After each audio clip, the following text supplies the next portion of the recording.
الحمد لله رب العالمين.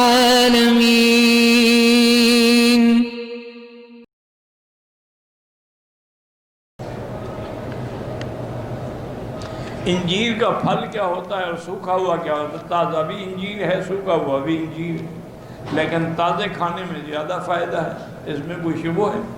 دیکھو نا جی، ایک پھل کا موسم ہے، انجیر ہے، تازہ ہے، اس کا کھانا جو ہے سبحان اللہ، تو بہرحال بہت بڑی بیماریوں کو شفا ہے۔ اللہ تبارک و تعالی نے اس کے اندر بڑی چیزیں رکھی ہیں اور اس کے لیے بڑے فوائد ہیں، بلکہ ایک تو روایت میں حضور نے فرمایا کہ کھایا کرو، تو جب حضور فرما دیں اور قرآن میں اللہ اس درخت کی قسم کھائیں تو پھر اس سے بڑی کوئی چیز ہوگی دنیا میں؟ بعض حکماء یہ کہتے ہیں کہ انجیر کے 4-5 دانے لیں، ان کو دھو لیں، دھو کے ایک گلاس پانی میں ڈال کے اس کے اوپر ڈھکنا دے کے رکھ دیں، وہ ساری رات رکھا رہے، صبح جب اٹھیں نہار میں وہ پانی بھی پی لیں اور وہ انجیر کے دانے بھی کھا لیں۔ وہ کہتے ہیں اس طرح زیادہ مفید ہے۔ یہ یعنی حکیموں کی بات ہے، اللہ عالم۔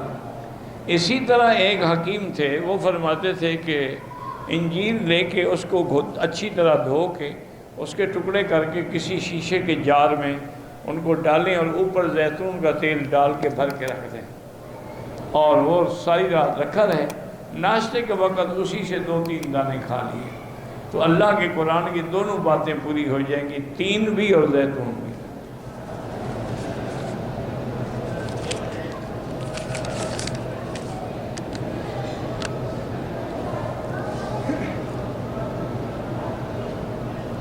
بہرحال کھانے سے پہلے پانی پینا چاہیے، اچھی بات ہے۔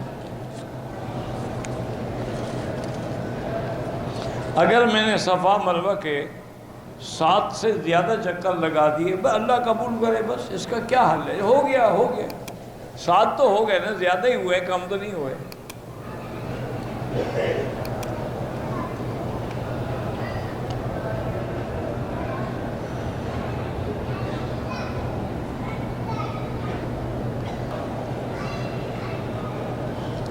میری بیوی کو کالا یرقان یعنی ہائپرٹائٹس ہے، آج کل ایک تو اس کا علاج بھی ہے، دوسرا میں نے کئی دفعہ بتایا ہے کہ قرآن کی آیت ہے لیس لہا من دون اللہ کاشفہ، 1001 دفعہ پڑھ کے پانی پہ بھی دم کریں، تیل پر بھی، دواؤں پر بھی وہ استعمال کرے، شفا تو اللہ نے دینی ہے۔